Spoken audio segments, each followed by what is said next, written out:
আসসালামু আলাইকুম। সম্মানিত বিদ্যুৎ গ্রাহকগণ, সবাইকে দৃষ্টি আকর্ষণ করেছি, আপনারা বিদ্যুৎ সাশ্রয় করেন। যুদ্ধের কারণে বর্তমান বাংলাদেশে যে জ্বালানি সংকট, তাতে আমাদের ভয়াবহ বিদ্যুৎ সংকট হতে পারে, লোডশেডিং হতে পারে। অলরেডি লোডশেডিং চলছে। বিশেষ করে তাদের শপিং মল আছে, আপনারা লাইটিং কম করেন এবং সন্ধ্যা 6টার পরে দোকান বন্ধ রাখুন জরুরি প্রয়োজন ছাড়া। এবং আপনারা বাসা বাড়িতে অবশ্যই বিদ্যুৎ সাশ্রয় করেন।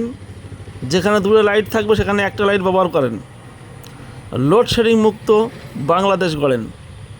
সবাই সচেতন হয়ে বিদ্যুৎকে আমরা সাশ্রয় করি এবং এই ভিডিওটা সবাই বেশি বেশি শেয়ার করে সবাইকে দেখার সুযোগ করে দিই।